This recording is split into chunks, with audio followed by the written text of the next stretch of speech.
Alors, juste avant de commencer, est-ce que quelqu'un peut nous faire le point par rapport à ce qu'on a vu hier ?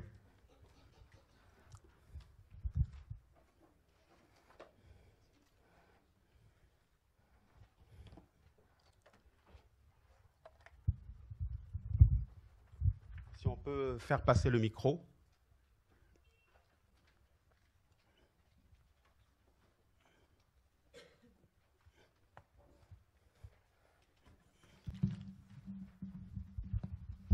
Hier, on a vu qu'il fallait faire la volonté de Dieu, qu'il fallait être disciple et qu'il fallait aussi écouter et pratiquer. D'accord, on a parlé de la famille, d'accord ? La famille spirituelle. Ok, la famille spirituelle. Est-ce que quelqu'un d'autre souhaite rajouter autre chose ? On peut passer. Hier, on a parlé d'Abraham, en fait, par rapport au fait que toutes les familles de la terre avaient été bénies en son nom. Amen. Et on a parlé de Lot, en fait, qui s'est séparé de son frère pour que Abraham puisse voir, en fait, la volonté de Dieu. D'accord. Dans Genèse 12, là-bas, pourquoi Dieu a demandé à Abraham de quitter la maison de son père? Pour quelle raison? Attendez, c'est la sœur qui a levé la main avant. Parce qu'il était idolâtre et il servait plusieurs dieux. Donc du coup, fallait qu'il se sépare de son père pour servir Dieu seul. Pour servir Dieu seul. Amen. Voilà. Et on a appris aussi que dans Jean chapitre 1 au verset 12, qu'est-ce qu'on a appris dans Jean chapitre 1 au verset 12?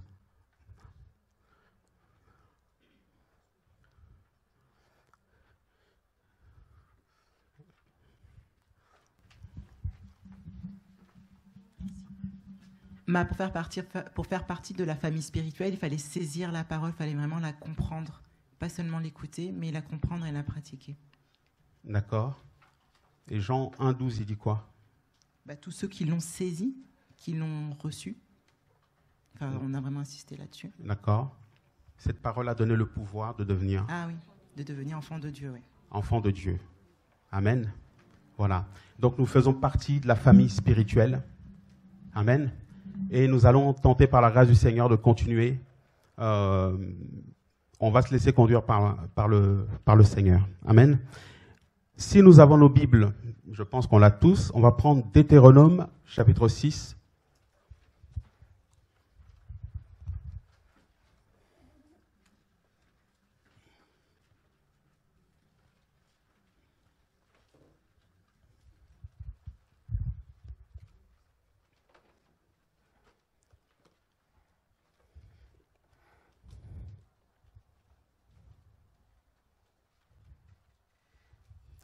On va même commencer à partir du verset 1. Si quelqu'un veut bien nous aider pour la lecture, ce serait bien.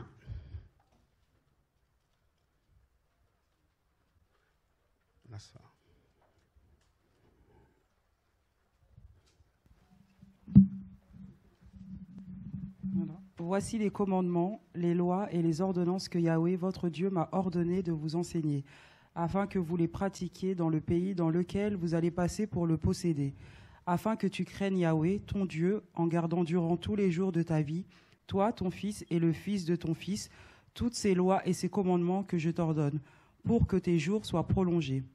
Tu les écouteras donc, ô Israël, et tu auras soin de les mettre en pratique, afin que tu sois heureux et que vous vous multipliez sur la terre, où coule le lait et le miel, comme Yahweh, le Dieu de tes pères, l'a dit. Écoute Israël, Yahweh, notre Dieu, Yahweh est un. Tu aimeras donc Yahweh, ton Dieu, de tout ton cœur, de toute ton âme et de toute ta force. Et ces paroles que je t'ordonne aujourd'hui seront dans ton cœur. Tu les enseigneras soigneusement à tes enfants, et tu en parleras quand tu te tiendras dans ta maison, quand tu iras en voyage, quand tu te coucheras, quand tu te lèveras. Et tu les liras comme un signe sur tes mains, et elles seront comme des frontaux entre tes yeux. Tu les écriras aussi sur les poteaux de ta maison et sur tes portes. Yahweh ton Dieu te fera entrer dans le pays qu'il a juré à tes pères, Abraham, Isaac et Jacob, de te les donner. Merci. C'est juste au verset 9. Amen. Au verset 4. Écoute Israël, Yahweh notre Dieu, Yahweh est un. Alors c'est très important de saisir ça. D'accord? Écouter, ça veut dire Shema.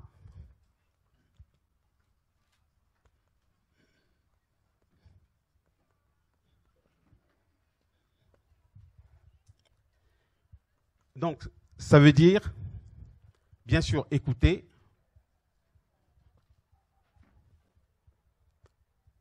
comprendre,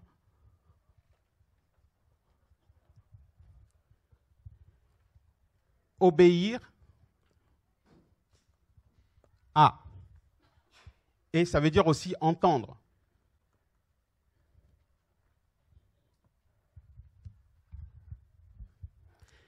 Alors, ces paroles que Moïse a données à ce peuple, certainement c'était vers la fin. Il savait que ses jours étaient comptés et que c'était vers la fin.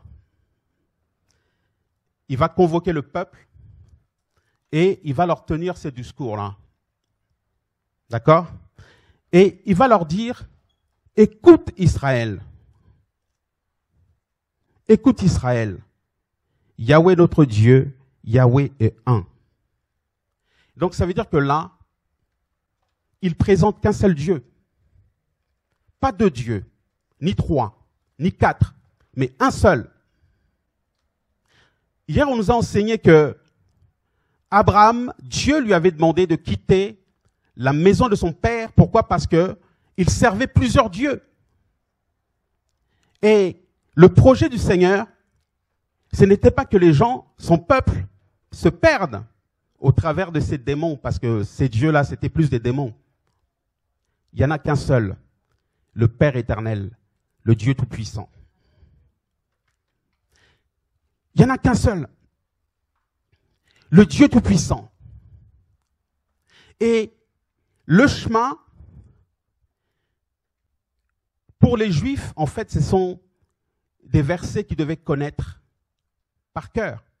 Et par rapport à la lecture de ce qu'on a lu, il fallait qu'il le médite matin, midi, soir. Il fallait qu'il le récite tout le temps, pour qu'il ait tout ça en tête, pour ne pas dévier par rapport à Yahweh. Il dit, écoute Israël. Et en nommant Israël, donc, ce verset rend Israël témoin, du coup, par rapport à, à ces paroles que Moïse a données à Israël. Donc, en gros, Israël, on voit Israël, mais on voit aussi l'Église. Ça veut dire que nous sommes avant tout des témoins qu'il n'y a qu'un seul Dieu. Vous voyez? Et la plupart du temps dans notre marche, on a tendance à un peu oublier ça.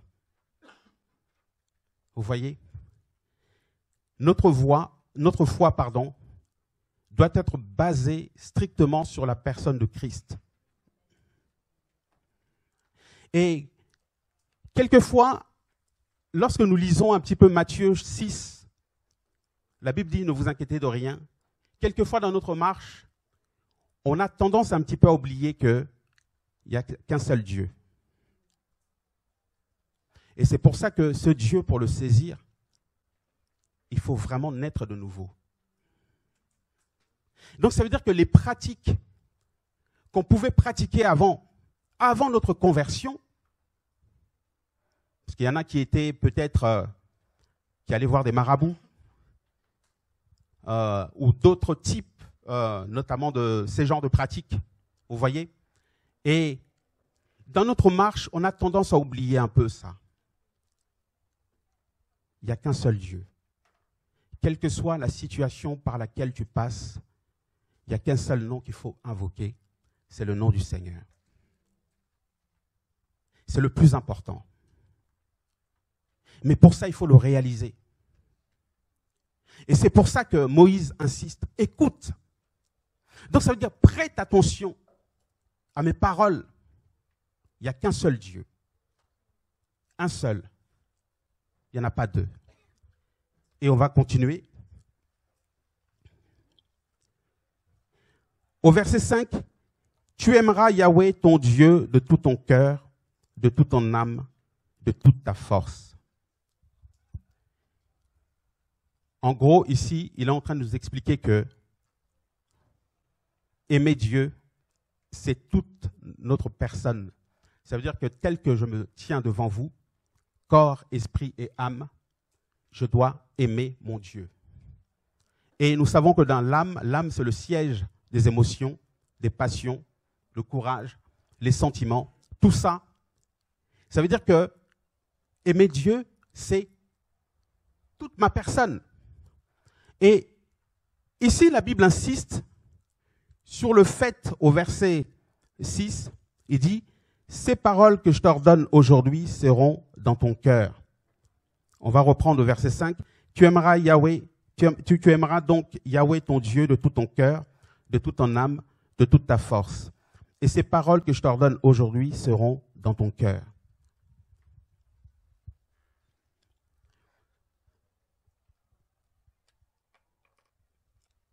Le cœur.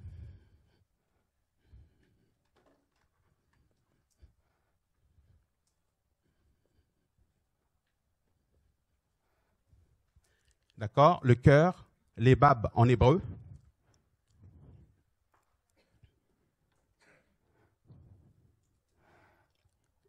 Donc, c'est en gros la personne tout entière que nous sommes, comme je l'expliquais tout à l'heure. Alléluia. Donc ça veut dire que la personne telle que je suis, tout entière, doit se soumettre à Dieu.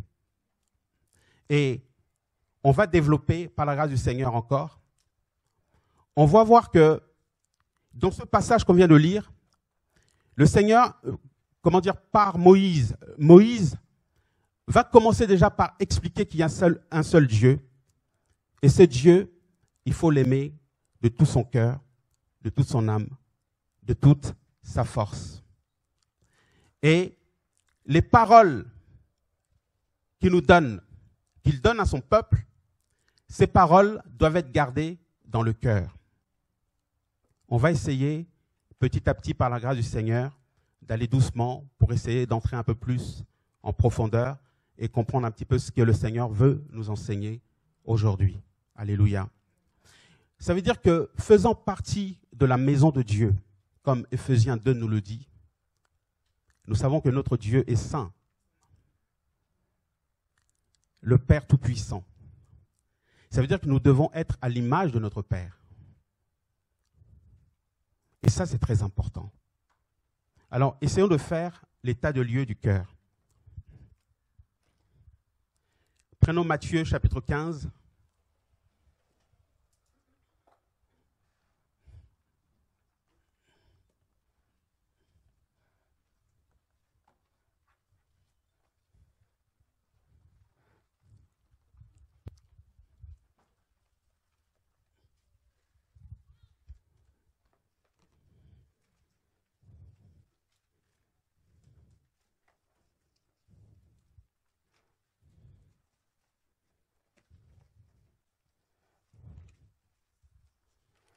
Matthieu chapitre 15, 18 à 20.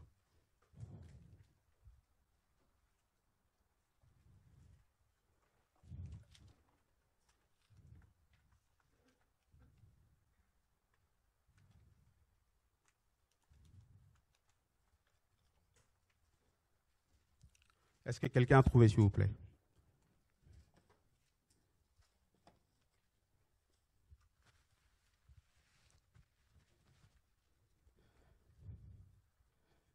Si quelqu'un peut nous aider pour la lecture, s'il vous plaît. Alors, Matthieu chapitre 15, versets versets 18 à 20. Mais les choses qui sortent de la bouche partent du cœur, et ces choses-là souillent l'homme. Car c'est du cœur que sortent les mauvaises pensées, les meurtres, les adultères, les fornications, les vols, les faux témoignages, les médisances. Ce sont ces choses-là qui souillent l'homme, mais manger sans avoir les mains lavées, cela ne souille pas l'homme. Amen. Quelqu'un d'autre va prendre Genèse chapitre 6, au verset 5. Et une autre personne, Jérémie 17 au verset 9.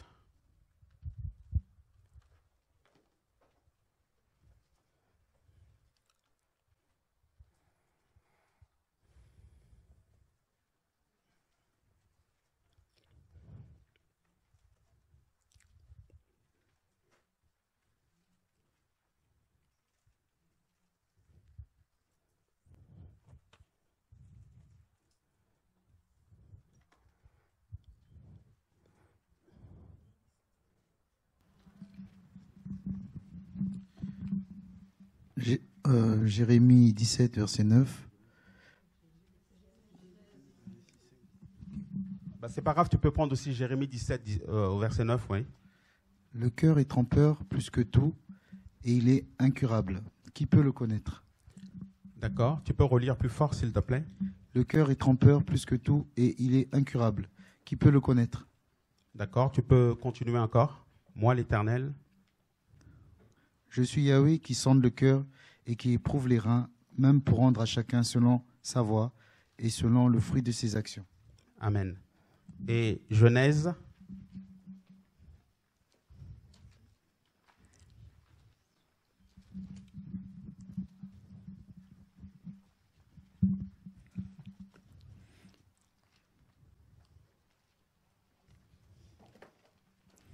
Genèse, chapitre 6, verset 5. Et Yahweh vit que la méchanceté des hommes était très grande sur la terre, et que toute l'imagination des pensées de leur cœur n'était que mal en tout temps. Yahweh se repentit d'avoir fait l'homme sur la terre, il fut affligé en son cœur. Amen. Et Yahweh... Oui, c'est suffisant. Amen. Voilà. Pour reprendre juste le verset de Matthieu, chapitre 15, mais les choses qui sortent de la bouche partent du cœur, et ces choses-là souillent l'homme. Car c'est du cœur sortent les mauvaises pensées, les meurtres, les adultères, les fornications, les vols, les faux témoignages, les médisances. Ce sont ces choses-là qui souillent l'homme, mais manger sans avoir lavé les mains, cela ne souille pas l'homme. Alléluia. Et le Seigneur va nous aider à comprendre les choses. Vous voyez, Moïse nous présente le Dieu Tout-Puissant à Israël et l'Église aussi. Il nous apprend à l'aimer de tout notre cœur. Ça veut dire que de toute notre personne telle que nous sommes, nos pensées, les pensées que nous avons, nos actions, même dans les sentiments. Vous savez, la plupart du temps, ayant fréquenté un petit peu les assemblées ici et là, vous allez voir que nous sommes des êtres remplis des sentiments. À un tel point que on peut voir que certaines choses, certains comportements ne correspondent pas à ce que le Seigneur veut. Vous voyez? Mais on va se dire oui, parce que je connais la personne, ou parce que la personne m'a invité, par le biais de cette personne, je me suis converti. Donc on va continuer dans les sentiments.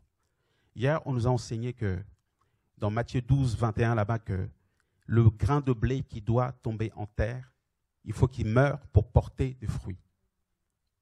C'est important. Et d'emblée, Moïse va mettre l'accent sur le fait d'aimer Dieu. Donc, aimer Dieu, c'est toute notre personne. La plupart du temps, on aime le Seigneur seulement dans l'aspect physique, visible, ce que je vois. Ça veut dire quand on a des réunions de réveil, ou des réunions comme là, par exemple, on peut avoir un comportement cordial, entre parenthèses. Mais lorsque nous sommes dans l'intimité, nous sommes une autre personne. Et la Bible nous enseigne que c'est du cœur que viennent tous les maux. Les meurtres, les adultères, les débauches, les fornications, toutes ces choses. Nous voulons faire partie de la famille du Seigneur, il y a du travail. Alléluia. Et Dieu connaît le cœur de l'homme. Jérémie nous dit que c'est Dieu qui sonde les cœurs et les reins pour rendre à chacun selon ses œuvres, selon ses actions, selon ses œuvres. Et c'est très important que nous comprenions cela. Alléluia. Et il va nous dire, ces paroles, il faut qu'ils soient gardées où? Dans nos cœurs. Pourquoi dans nos cœurs? Parce que il y a tout ça. Il y a tout ce désordre-là. Là. Ça veut dire qu'il n'y a que la parole de Dieu qui peut nous changer. Alléluia. Prenons nos Bibles dans Luc, chapitre 6.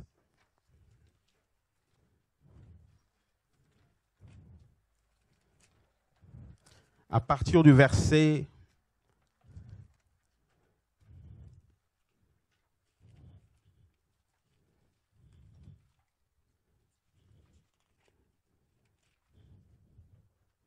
46.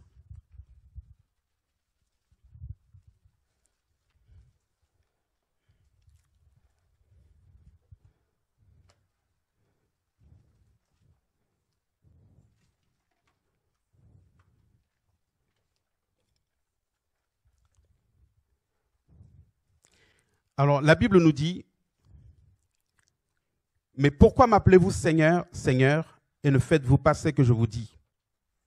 Je vous montrerai à qui est semblable celui qui vient à moi, attend mes paroles et les met en pratique. Il est semblable à un homme qui, bâtissant une maison, a creusé profondément et a mis le fondement sur le roc. Mais une inondation est venue et le torrent se jetait contre cette maison sans pouvoir l'ébranler parce qu'elle était bien bâtie. » Au verset 40, elle était bâtie sur le roc, pardon. Au verset 49, « Mais celui qui entend mes paroles et ne le met pas en pratique est semblable à un homme qui a bâti sa maison sur la terre sans fondement.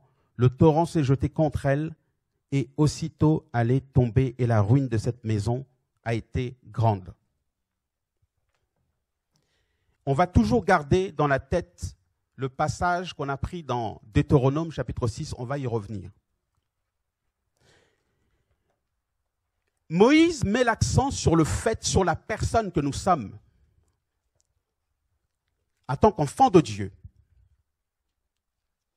C'est lui qui a reçu le pouvoir de devenir enfant de Dieu par la foi, en croyant au nom de Jésus. Maintenant, nous sommes censés, depuis notre conversion, avaler les rouleaux, comme on dit, écouter la parole de Dieu et pratiquer cette parole. Parce qu'à la base, notre cœur est mauvais. Il est tortueux. C'est un cœur qui a été, bouleversé par le péché. Vous imaginez, admettons qu'au jour d'aujourd'hui, tu as 30 ans. Ça veut dire que depuis ta naissance, jusqu'à 30 ans, avant ta conversion, on n'a qu'une expérience du désordre, du péché, en fait, finalement.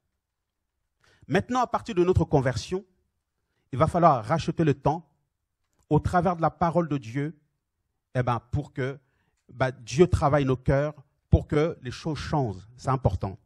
Ça veut dire que, avant même de commencer à enseigner les enfants, comme la Bible nous dit, mais il faut déjà que nous-mêmes, nous soyons changés et transformés. Parce qu'on ne peut transmettre que les choses que l'on a. On ne peut pas dire à un enfant, ne fais pas ça, ne fais pas ceci, si nous-mêmes, nous ne sommes pas capables de le faire. Et c'est pour ça que Moïse, inspiré par le Seigneur, va présenter d'abord le Dieu Tout-Puissant, l'objet de notre foi, basé que sur lui. Et c'est Dieu qui nous a aimés le premier. Il faut qu'on apprenne maintenant à l'aimer. D'accord? Et comment l'aimer? Tout est écrit en gardant sa parole dans nos cœurs. Et ça, ce n'est pas une mince affaire. Ce n'est pas une mince affaire. Mais on peut y arriver par la grâce du Seigneur, parce qu'il nous a donné son esprit. On peut y arriver. Il a dit, ces paroles seront dans nos cœurs. Ça ne sera pas consigné dans nos Bibles, laissé dans la boîte à gants de la voiture. Ou bien quand on rentre dans la maison, on met ça dans le placard, ça reste là. Et on va l'ouvrir de temps en temps le dimanche ou les jours de réunion. Mais ça sera dans nos cœurs. Donc ça veut dire, en tant qu'enfant de Dieu, en tant que disciple du Seigneur, à chaque réunion, à chaque prédication, à chaque méditation que je peux avoir, il faut que je demande au Seigneur de m'ouvrir l'intelligence pour comprendre ce qu'on m'enseigne. Et beaucoup de chrétiens échouent sur ce point. Et vous connaissez le désordre qui règne au jour d'aujourd'hui dans ce qu'on appelle l'Église, dans les bâtiments. Des pasteurs qui vont avec des sœurs de toute l'assemblée, c'est le désordre. Les fornications, toutes ces choses qu'on voit, ces abominations, on les retrouve dans les bâtiments. Parce que les gens n'ont pas obéi totalement à la parole du Seigneur. Et il y a plusieurs manières d'écouter. Il y en a qui vont écouter juste un son. Ah, on a parlé de telle chose. Mais cette parole n'est pas descendue, rentrée vraiment dans le cœur. Ça veut dire que pour que cette parole descende dans le cœur, il faut être disposé. Et des fois, vous allez être surpris.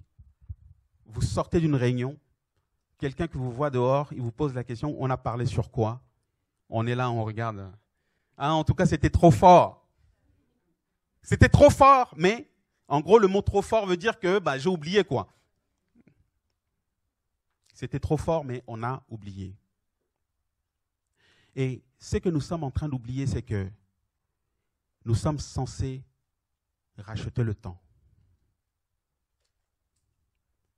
Vous voyez, les enfants de Dieu que nous sommes censés aussi devenir des pères et des mères.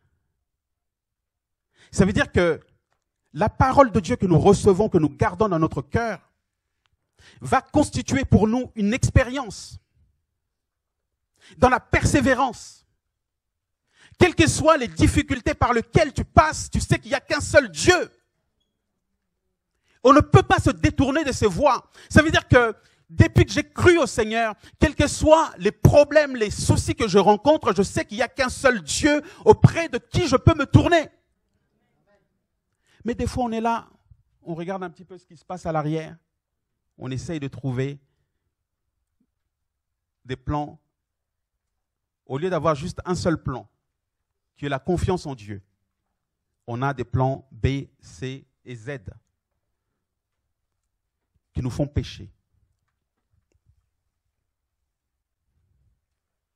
Alléluia. Je prie vraiment que le Seigneur nous aide à comprendre. Qu'il nous ouvre l'esprit pour comprendre.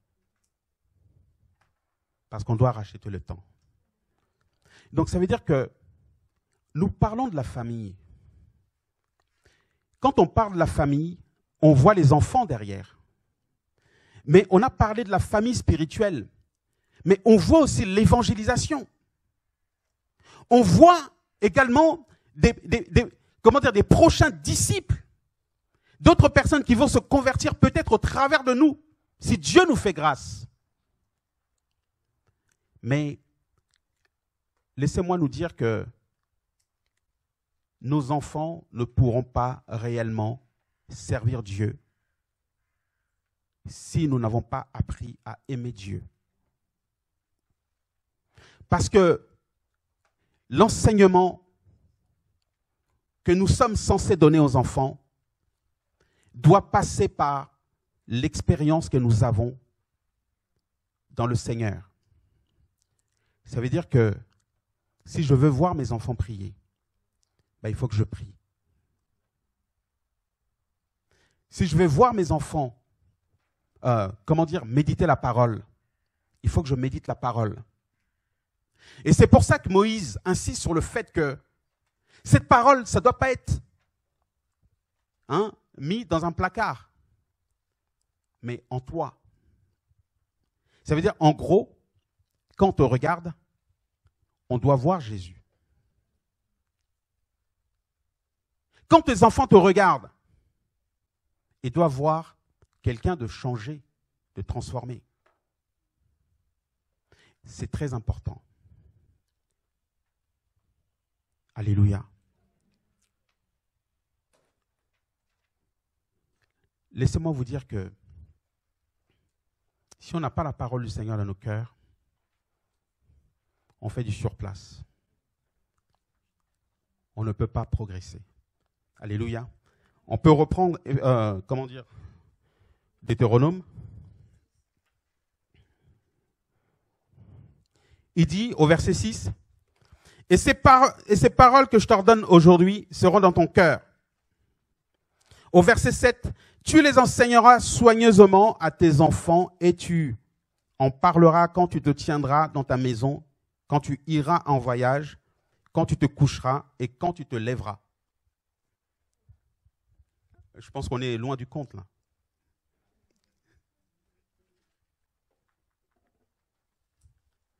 Comme on disait tout à l'heure, on ne donne que ce que l'on a.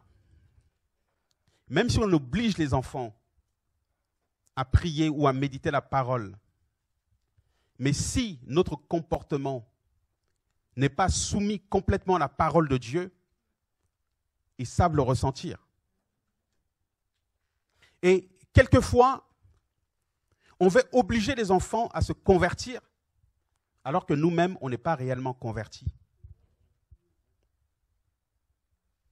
On n'est pas convertis. Et pour le savoir, il n'y a qu'à voir les actes que nous posons tous les jours dans nos vies. Des chrétiens qui sont capables de mentir en te regardant droit dans les yeux.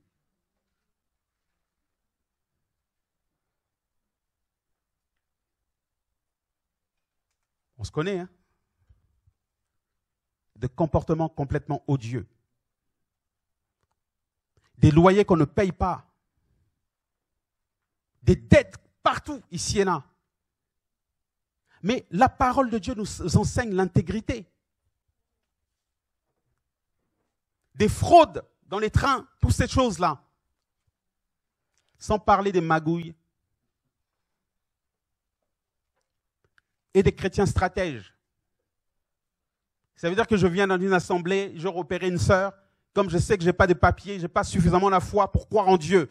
Donc je vais essayer d'avoir la sœur pour pouvoir me marier, la mettre. Mais tout ça, c'est le désordre. Vous voyez? Et c'est pour ça que ce n'est pas vraiment une église influente. Parce qu'il y a trop de désordre, trop de bazar. Des chrétiens qui sont capables de mentir. Des fausses déclarations. Des fausses déclarations auprès des autorités.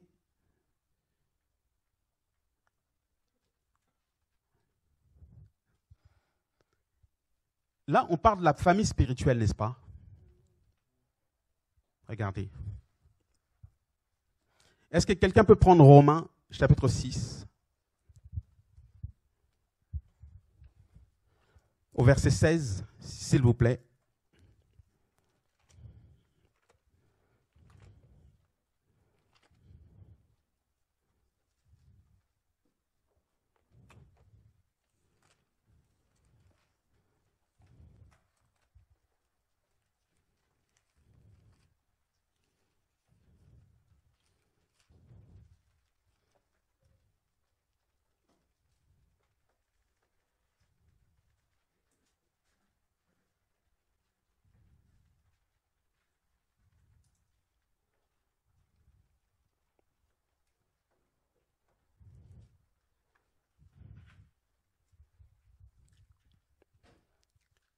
Quelqu'un a trouvé, s'il vous plaît?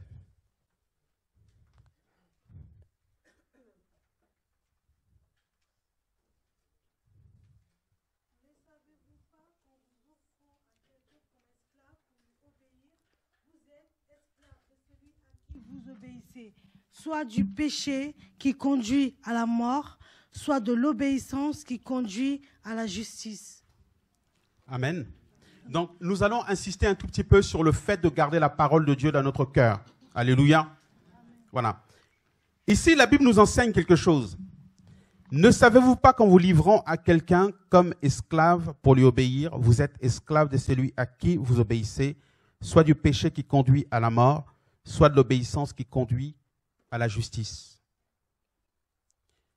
Alors, dans le cadre de la famille spirituelle,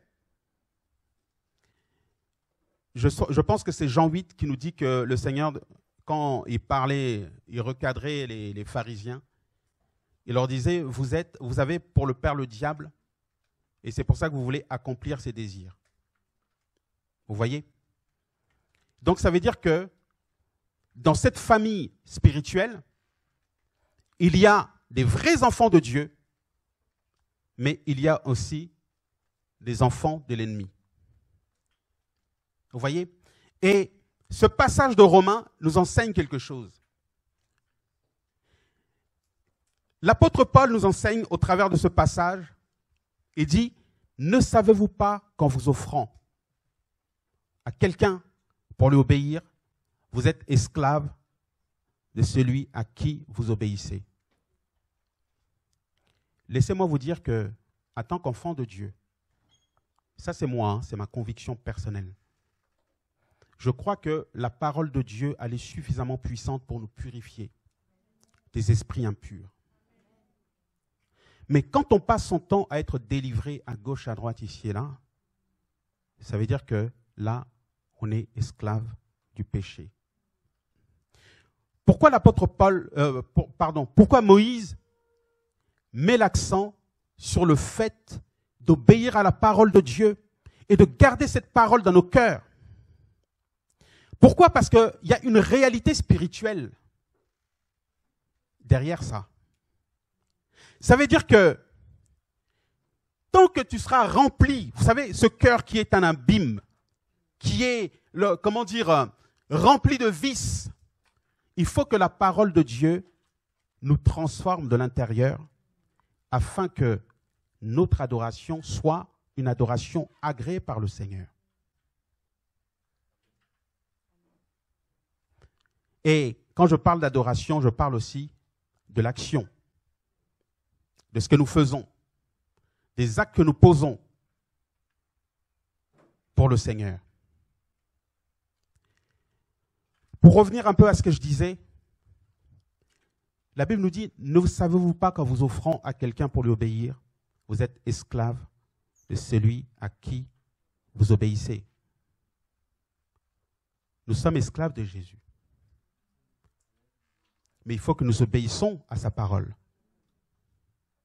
Mais maintenant, si nous vivons délibérément dans le péché, sachez-le que vous êtes esclaves du péché.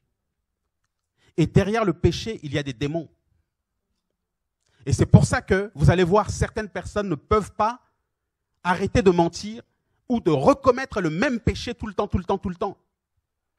Et c'est pour ça qu'ils sont obligés de passer sans cesse à la délivrance. Mais quand bien même tu es délivré, tu retournes encore dans cette erreur et c'est compliqué. Donc ça veut dire que, en tant qu'enfant de Dieu, fille de Dieu, l'obéissance à la parole de Dieu, elle est capitale. Et c'est pour ça que le Seigneur dira, celui qui m'aime, c'est celui qui garde mes commandements. Les garder où? Dans notre cœur.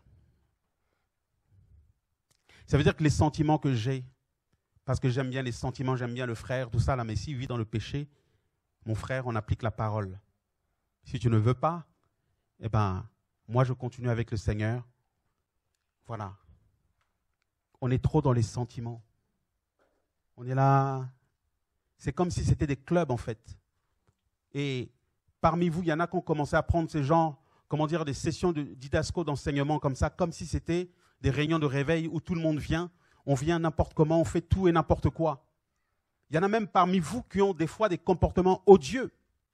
La Bible dit, soumettez-vous les uns aux autres. S'il y a des frères qui vous accueillent pour vous placer quelque part, il faut se soumettre, c'est la parole de Dieu. Mais comment pouvons-nous nous soumettre à la parole si on ne la médite pas? Ou bien si on ne la comprend pas? Il faut la comprendre, cette parole. Si on ne la comprend pas, c'est compliqué. Comment peut-on pratiquer quelque chose qu'on n'a pas compris?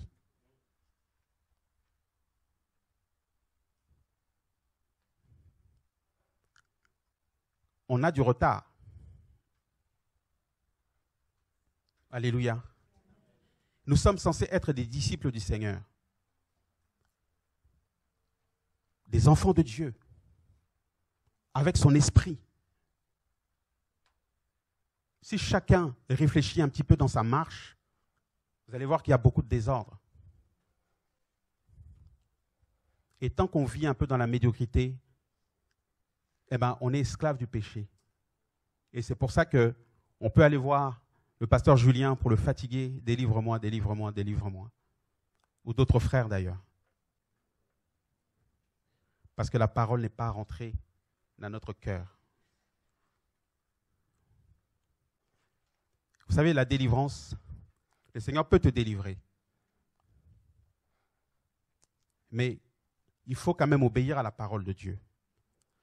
Parce que quelque part dans Matthieu 12 là-bas, quand un esprit impur quitte un corps, il va dans les lieux arides.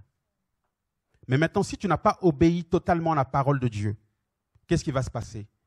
Il revient et ta situation est pire qu'avant. Un jour, j'étais à Courcouronnes. Il y a une dame qui vient à chercher la délivrance. J'ai prié une première fois pour elle. Elle est revenue une seconde fois. Je priais pour elle. Elle est revenue une troisième fois. Mais je pense vraiment que c'était le Seigneur qui m'avait interpellé. Elle arrive et subitement, elle s'énerve contre moi. Elle me dit droit dans les yeux, méfie-toi. Méfie-toi. Parce que les gens ne sont pas réellement ce qu'ils sont. Pour dire simplement que parmi les enfants de Dieu, il y a aussi l'ivré. Vous voyez? Il y a aussi des personnes qui sont là juste pour éteindre justement les grâces que Dieu a posées dans vos vies. Vous voyez? Et les vrais enfants du Seigneur ne doivent pas se laisser distraire. Donc ça veut dire que quand la Bible dit que ces paroles soient dans ton cœur, ça veut dire que tu dois tout faire. Tous les efforts nécessaires pour garder la parole de Dieu. C'est important. Et c'est pour ça que le Seigneur dira dans Matthieu 6 là-bas, ne vous inquiétez de rien, cherchez premièrement le royaume et la justice, et tout le reste vous sera donné par-dessus tout.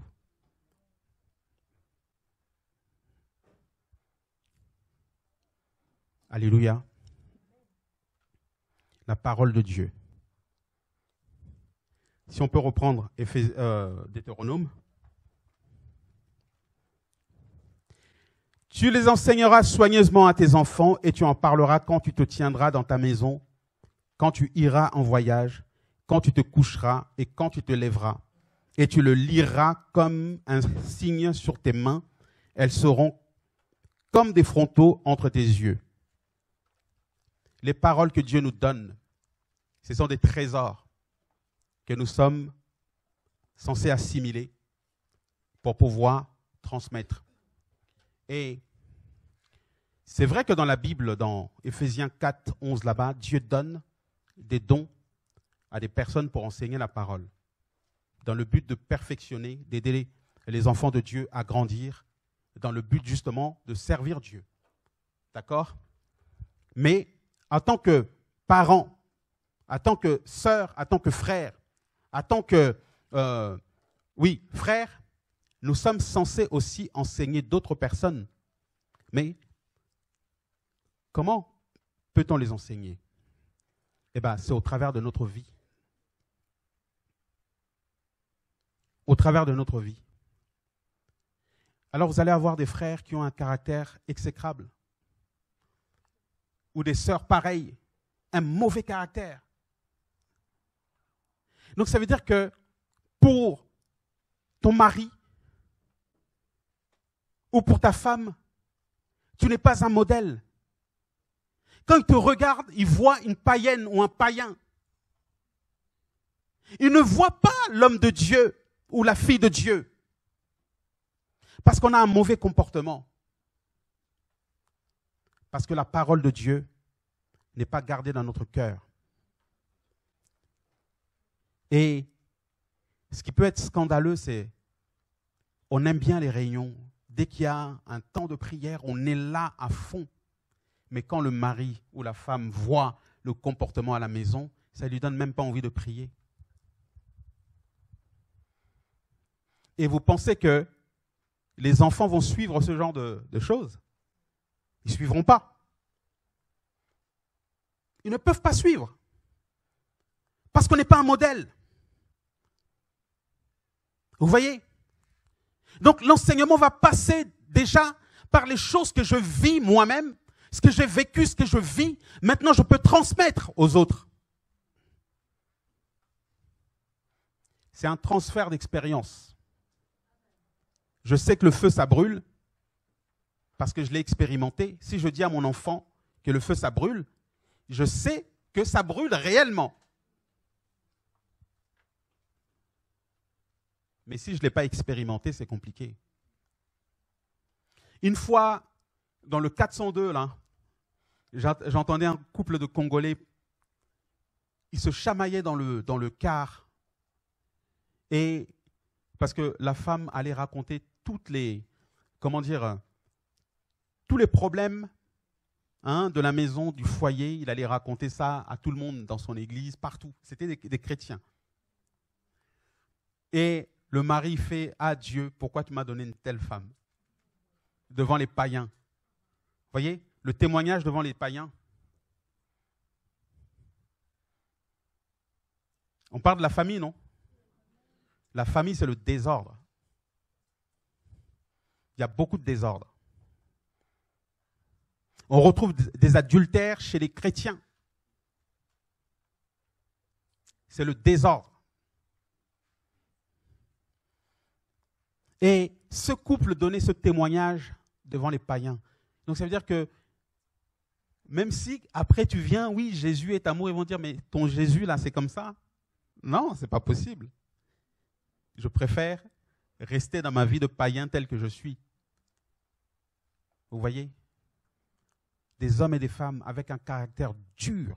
Ça veut dire qu'au niveau de l'âme, là, la parole de Dieu n'a pas touché encore bien comme il faut. C'est-à-dire que là, c'est le manque de pardon, mais comme pas possible. Un cœur dur.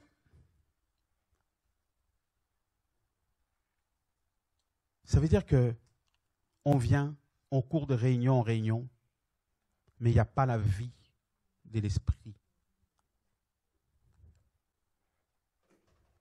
C'est comme si, lorsque vous assistez aux prédications comme ça, on vous présente le Seigneur. Vous avez le cœur disposé pour l'aimer.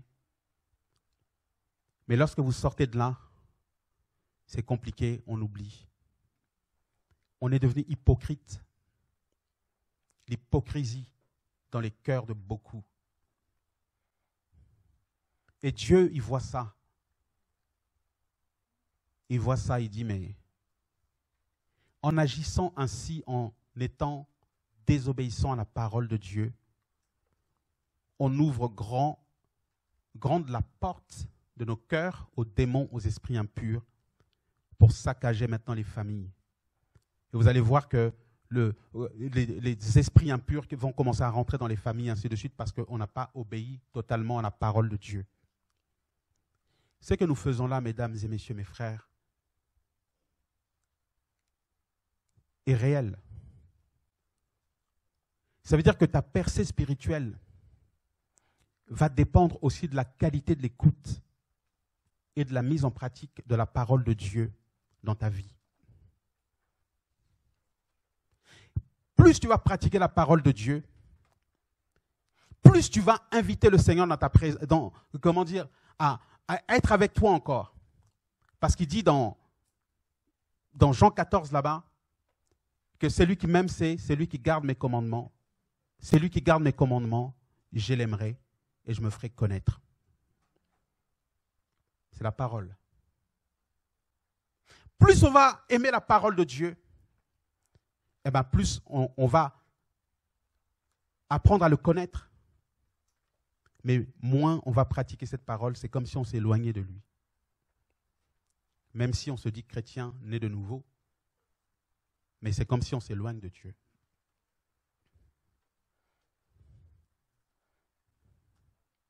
Et en réalité, on a une lourde responsabilité. Surtout ceux qui aiment bien faire plusieurs enfants. 4, 5. Ça veut dire que ce sont des futurs serviteurs de Dieu. Parce que les paroles de Dieu, il faut que ça soit transmis aux familles, aux enfants. Mais si les enfants ne vous voient pas prier, des fois on les force, allez, venez prier, vous n'aimez pas prier. Ils vont nous faire plaisir parce que ils savent que c'est l'autorité qui parle, mais le cœur n'y est pas. Parce que vous ne lui avez pas montré comment on aime Dieu. Parce qu'on n'a pas montré comment on aime Dieu. Et aimer Dieu, c'est dans les moindres détails. Ça veut dire que plus tu vas aimer Dieu, plus tu vas te sanctifier, plus tu vas être rigoureux dans tout ce que tu fais. Ça veut dire que ce on peut appeler petit mensonge, quand on aime Dieu, ça devient un gros mensonge. Beaucoup de chrétiens sont négligents. La négligence comme pas possible. Eh bien, plus on aime Dieu, eh bien, plus on va prendre conscience de ces réalités. On va se dire que la négligence, finalement, c'est le désordre, c'est le péché.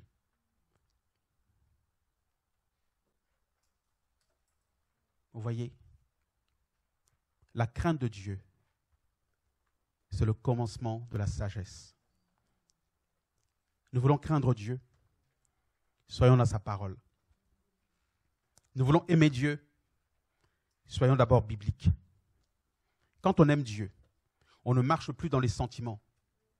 Ça veut dire que avant même de réagir, que dit la parole? Par rapport à cette situation, que dit la parole? C'est important.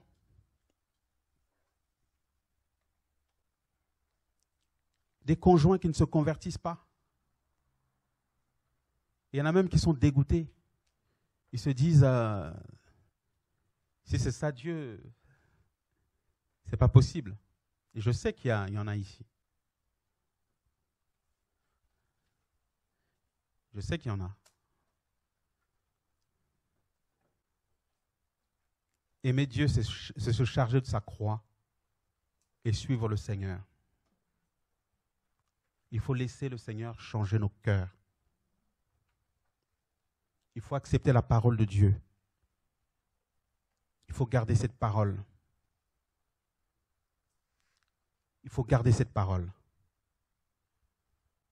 Alléluia. On peut reprendre le passage qu'on avait pris dans Luc 6. On n'a pas lu d'ailleurs, je pense. Luc 6. On l'a lu, hein?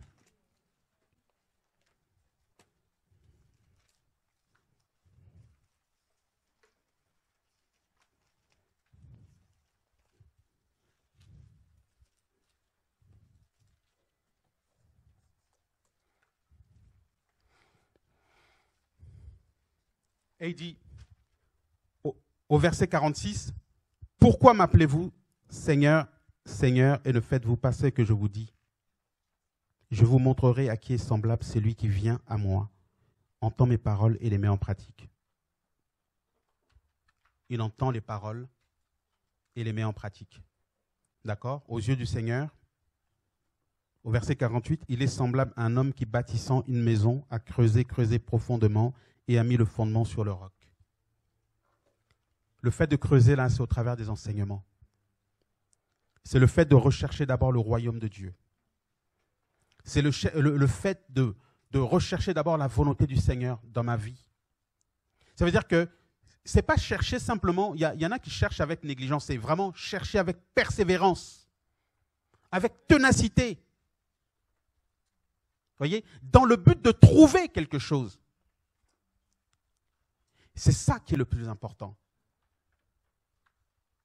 Donc, aux yeux du Seigneur, il faut qu'on se pose la question, quand le Seigneur me voit, qu'est-ce qu'il voit dans ma vie? Qu'est-ce qu'il voit, le Seigneur? Quand le Seigneur me regarde, par rapport à mes responsabilités en tant que parent ou en tant qu'enfant de Dieu, comment le Seigneur me voit-il? Est-ce qu'il me voit comme celui qui bâtit avec persévérance, qui cherche à faire la volonté réellement du Seigneur, ou celui qui va bâtir avec négligence? C'est important. Quand on disait tout à l'heure, racheter le temps, ce n'est pas juste un slogan, mais c'est important. Alléluia. Enseigner les autres, c'est devenir un exemple, un modèle. Ça veut dire une vie transformée par le Seigneur, une vie changée par le Seigneur. Ça veut dire que en toi, tes enfants, ton mari doivent voir le Seigneur. Ils doivent voir le Seigneur au travers de toi. Ça veut dire quelqu'un qui est transformé, le cœur changé, le méchant qu'on pouvait être, l'orgueilleux qu'on pouvait être. Mais la parole de Dieu nous change, nous transforme. Et les gens, quand ils voient ça, maintenant, en gros, admettons que ça, c'est notre cœur.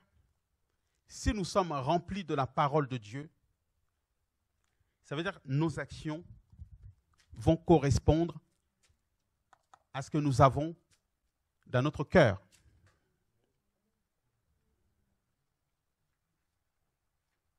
Ça veut dire, premièrement, les fruits de l'esprit qui se manifestent et les œuvres que le Seigneur a préparées d'avance pour nous.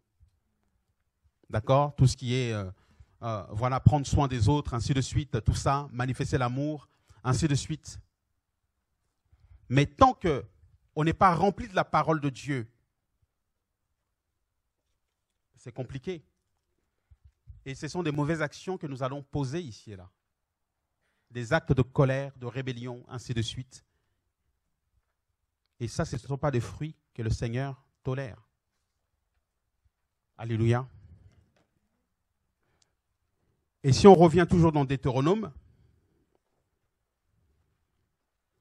au verset 7, « Tu les enseigneras soigneusement à tes enfants et tu en parleras quand tu te tiendras dans ta maison, quand tu iras en voyage, quand tu te coucheras et quand tu te lèveras, et tu le liras comme un signe sur tes mains, et elles seront comme des frontaux entre tes yeux. » D'accord? C'est une manière imagée, d'accord, comme un signe sur tes mains, comme des frontaux entre tes yeux. D'accord?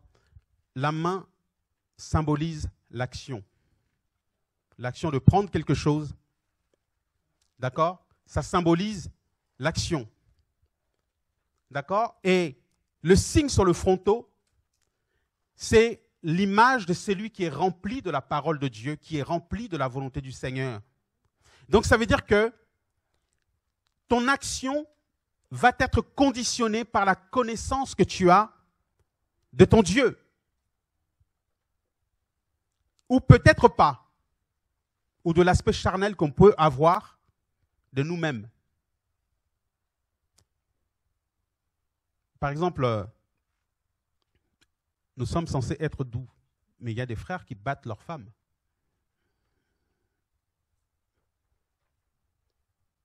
Alors, est-ce qu'il y a la parole de Dieu dans son cœur? Ou c'est la colère qui domine?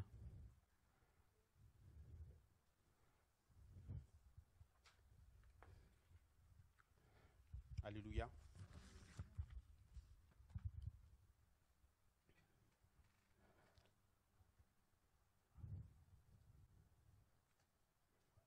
Et tu les liras comme un signe sur tes mains, elles seront comme des frontaux entre tes yeux. Tu les écriras aussi sur les poteaux de ta maison et sur tes portes.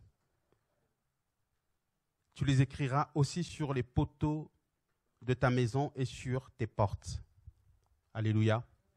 Voilà, la maison là, c'est l'image d'une maison normale, mais ça peut être aussi l'image, que nous sommes le temple du Saint-Esprit. Ça, on a compris. Mais, encore une fois, la parole de Dieu doit réellement entrer dans nos vies. Alléluia. Et quelquefois, nous avons besoin que le Seigneur nous rappelle ces choses-là.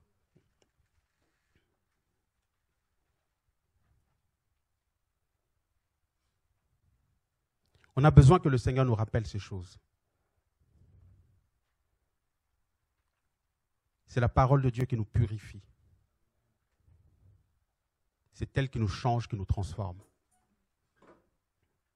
Si nous voulons avoir du succès, comme le Seigneur dira à Josué, que ce livre de la loi ne s'éloigne point de ta bouche, médite-le jour et nuit afin d'agir fidèlement selon ce qui est écrit. C'est ainsi que tu réussiras dans toutes tes entreprises, dans tout ce que tu fais, tu vas réussir. Et ce modèle, le verset qu'on a partagé, est basé strictement sur l'obéissance à la parole de Dieu. Donc ça veut dire qu'en tant que fille de Dieu, en tant que fils de Dieu, en tant que mère ou père, ou en tant qu'enfant de Dieu, quelqu'un qui va évangéliser d'autres personnes, si nous voulons avoir du succès, on est obligé de passer par là. Et laissez-moi vous dire que la transformation qu'opère la parole de Dieu, et ça coûte cher.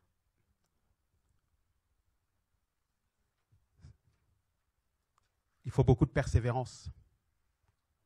Quand on est habitué à agir dans l'orgueil sans cesse, maintenant, de l'orgueilleux que nous sommes, on doit diminuer.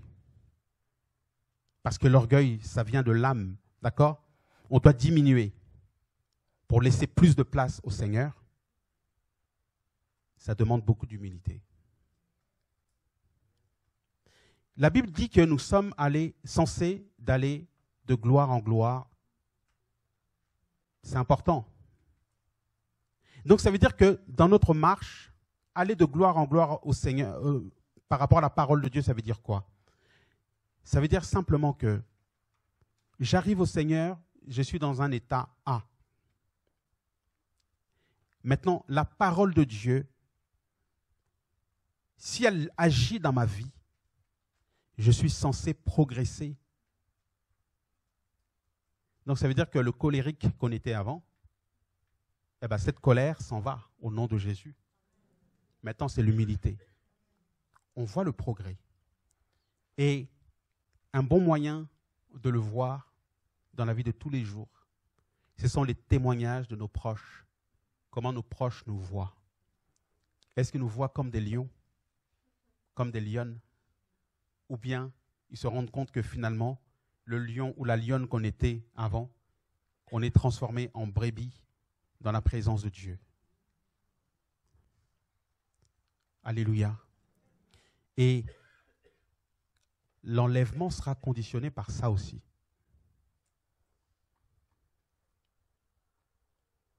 Donc ça veut dire que si nous comprenons ces choses-là, on n'a pas de temps à perdre. Parce qu'on a compris que la désobéissance ouvre des portes à des esprits impurs. Donc ça veut dire, à cause de notre désobéissance, on peut mettre en danger la vie de nos enfants. On les expose. On comprend par là que dans notre marche avec le Seigneur, en fait, c'est une marche droite.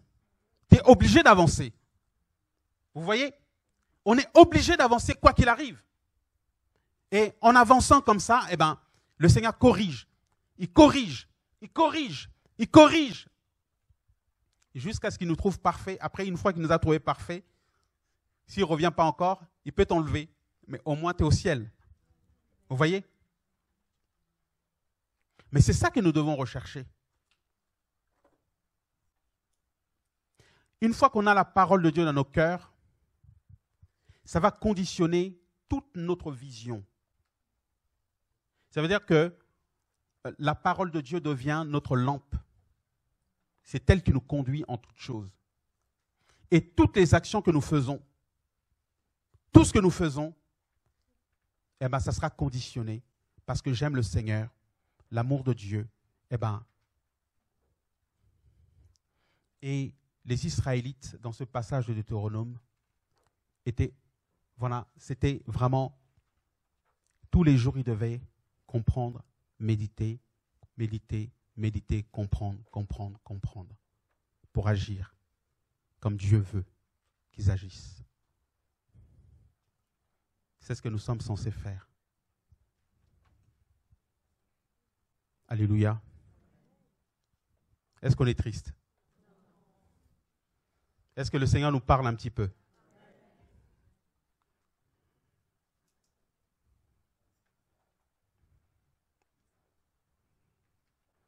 Je pense que si le Seigneur a inspiré ce thème-là, c'est parce qu'il y a vraiment de vrais besoins. Vous voyez? Imaginez une famille dans la présence de Dieu. La Bible dit que la prière de juste a une grande efficacité. Des gens sanctifiés, avec les enfants, culte de maison. Ça veut dire, on est là, dès qu'on dit, on se retrouve, même les enfants courent parce qu'ils ont envie de prier. Mais c'est ça que nous devons rechercher. C'est important. Que ça soit volontaire, dans la présence de Dieu. Mais il y a un prix à payer. Et c'est pour ça que la Bible nous dit que celui qui veut venir après moi, qui se charge de sa croix et me suive. C'est important. Donc ça veut dire que la croix, là, c'est le brisement que le Seigneur va opérer dans nos vies. Parce qu'il faut vraiment qu'on diminue charnellement pour que le Seigneur puisse croître. Et le Seigneur peut tellement te briser que des fois, tu peux te sentir comme si tu n'as plus de sentiments en fait. Là, les gens vont dire que tu es bizarre. Mais comme tu as appris à écouter la voix du Seigneur, le Seigneur te dira maintenant, non, tu n'es pas bizarre. Mais tu es dans ma volonté. Ça veut dire que ce que le Seigneur attend de nous, c'est des enfants opérationnels. Opérationnels. L'homme marche par rapport à ce qu'il voit. Mais Dieu regarde au cœur. Nous marchons souvent par la vue, les sentiments, ainsi de suite. Mais quand Dieu nous change, nous transforme, on devient différent. Mais quand tu deviens différent comme ça, maintenant quand tu pries pour ta famille, il y a des choses qui s'opèrent. Pourquoi? Parce que la crainte que tu as de ton Dieu, il y a l'onction de Dieu qui vient dans ta vie de plus en plus. Et plus tu vas prier, plus ta prière sera efficace. C'est-à-dire même pour exhorter quelqu'un, tu n'auras pas forcément besoin de trop forcer. Ça va couler. Qu'est-ce que nous voulons? Être des fils dans la médiocrité? Ou bien nous voulons être efficaces dans la présence de Dieu? Est-ce que nous voulons voir du changement dans nos vies? Nous voulons voir du changement dans nos couples. Nous voulons voir du changement dans la vie de nos enfants. Il faut commencer par obéir à Dieu. Obéir au Seigneur. Ça veut dire qu'on ne doit pas généraliser le péché dans nos vies. Et des fois, on est là, on s'habitue aux choses.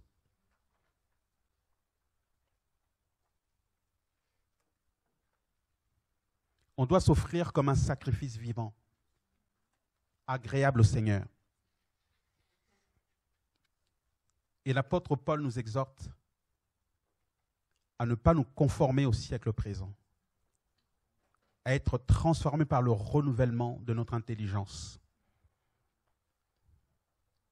Donc ça veut dire que cette transformation ne peut s'opérer que lorsque nous recevons l'Esprit du Seigneur, mais lorsque nous nous laissons également conduire par lui. Ça veut dire que tu ne verras plus les choses selon tes coutumes, selon les traditions, parce qu'on a beaucoup de prisons, comme on nous a enseigné hier. Ça veut dire que des prisons dans notre manière de voir les choses. Ça veut dire qu'on voit des choses d'une manière obtuse, on le voit seulement comme on nous a enseigné, mais l'esprit se le vend. Il peut changer les choses. Il peut changer les choses. Vous voulez que Dieu agisse dans vos familles? Vous voulez que vos sujets de prière soient exaucés par le Seigneur? Le secret, c'est simplement l'obéissance. La Bible dit que l'obéissance vaut mieux que les sacrifices.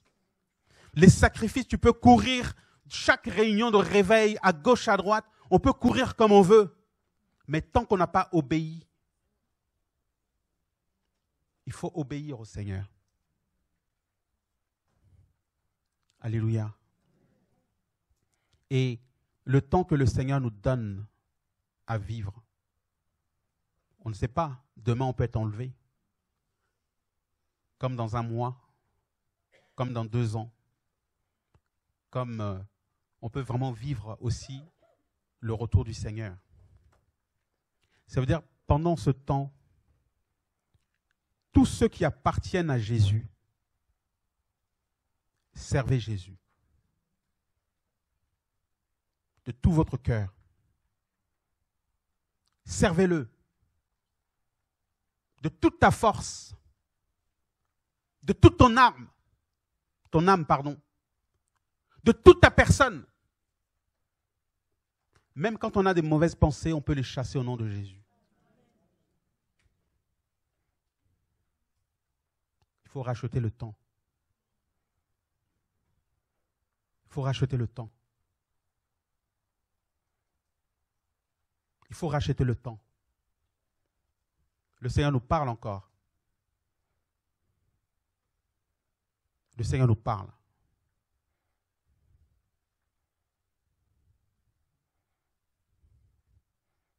Il faut qu'on obéisse à la parole de Dieu.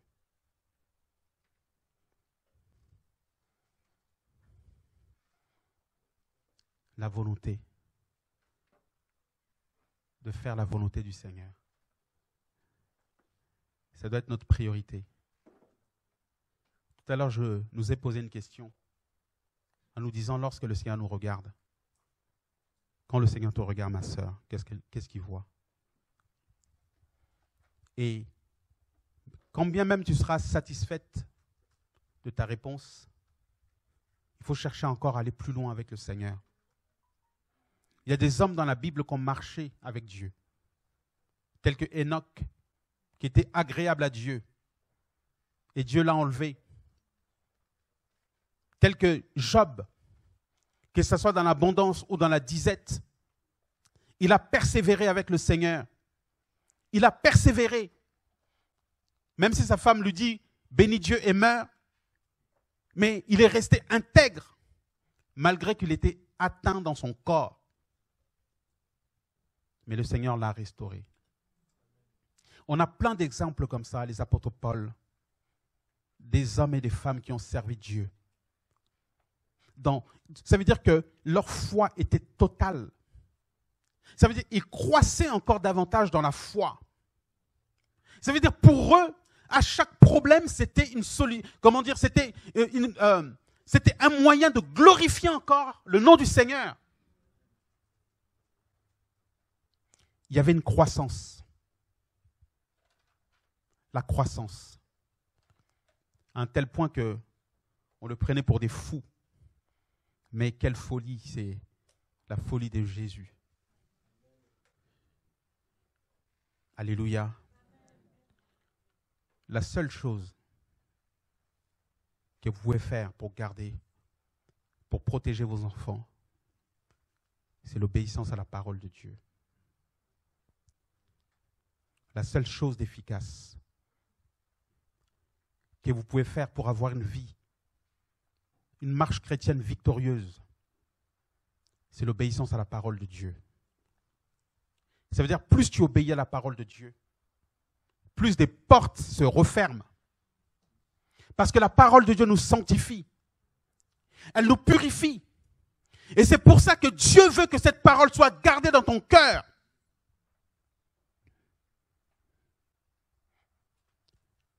Quand vous voyez, il y en a qui se disent convertis depuis des années, mais qui se laissent avoir par des charlatans, soi-disant des hommes de Dieu, qui font tout et n'importe quoi avec les gens.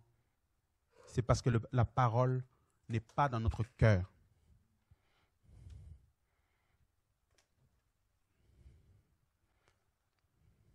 C'est parce qu'elle n'est pas dans notre cœur.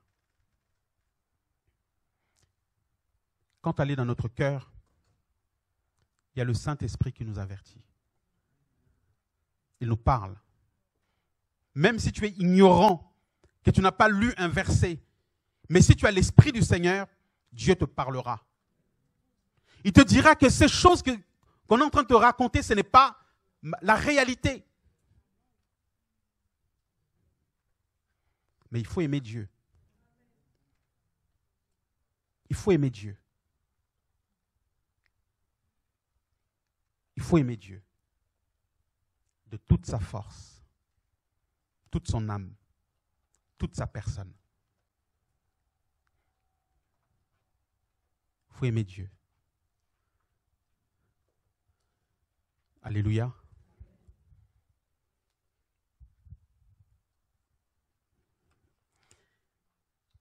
Il n'y a rien de plus merveilleux que lorsque le Seigneur témoigne que tu es son enfant. Il n'y a rien de plus merveilleux. Mais à tous ceux qui l'ont reçu, la parole a donné le pouvoir de devenir enfant de Dieu. Ceux qui croient en son nom. Que votre foi, que notre foi soit totale pour la vérité. Que notre engagement par rapport à notre marche soit total. Que nous ne soyons pas de ceux qui mettent la main à la charrue, mais qui regardent derrière. Soyons totalement engagés pour le Seigneur. Totalement. Et je suis persuadé que si nous aimons le Seigneur tel qu'il veut que nous puissions l'aimer, tel qu'on a partagé là, il va se passer des choses dans nos vies.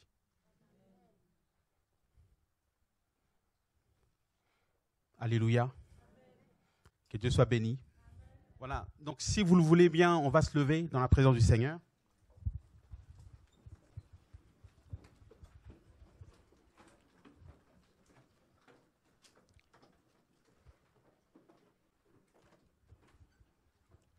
On va prier au nom de Jésus.